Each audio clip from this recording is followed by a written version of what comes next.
வணக்கம். 8ஆம் வகுப்பு சமூக அறிவியல் அலகு 5 இந்தியாவில் கல்வி வளர்ச்சி. இப்பாடத்திற்கான ஒரு மதிப்பெண் பயிற்சி பார்க்கலாம்.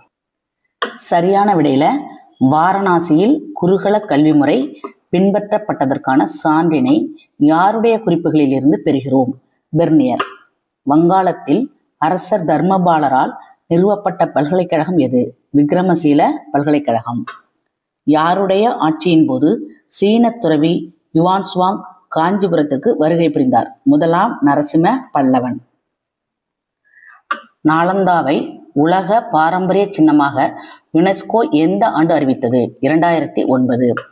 கல்கத்தாவில் முதல் இஸ்லாமிய உயர்கல்வி நிறுவனத்தை நிறுவிய கவர்னர் ஜெனரல் யார்?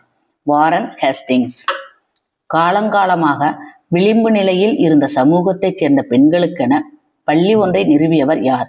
ஜோதிபா புலே. ஜெர்மானிய சமய பரப்பாளர் பார்த்தலோமஸ் சீகன் பால்ஹூ தமிழ்நாட்டில் எங்கு முதல் பள்ளியை நிறுவினார்? தரங்கம்பாடி.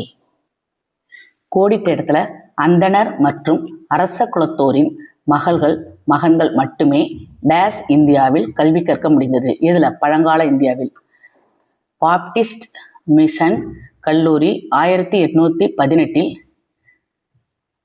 என்ற இடத்தில் தொடங்கப்பட்டது. எங்க? செராம்பூர். பேராசிரியர் கார்வே டேஸில் இந்து விதவைகளுக்காக ஒரு பள்ளியை தொடங்கினார். எங்க? பூனாவில். அகில இந்திய மகளிர் மாநாடு தீர்மானம் இயற்றிய டேஸ் கல்லூரியின் டில்லியில் தொடங்கியது. எது? இர்வின் சீமாட்டி. அதற்கடுத்து முதல் இடைநிலை கல்விக் குழுவின் தலைவர் டேஸ் ஆவார்?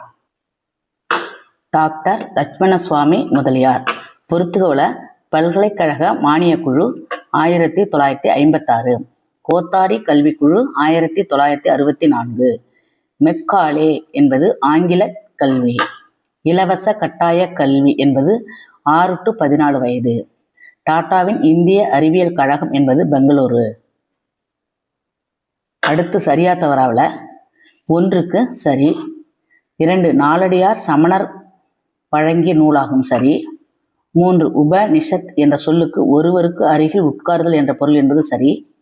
4 சரி. 5 நாலந்தா ஒரு சிறந்த வேத கல்வி மையமாக இருந்தது என்பது தவறு. அடுத்து சரியானவற்றை தேர்ந்தெடுங்க என்பதற்கு 4 பதில் கொடுத்துருக்குறாங்க.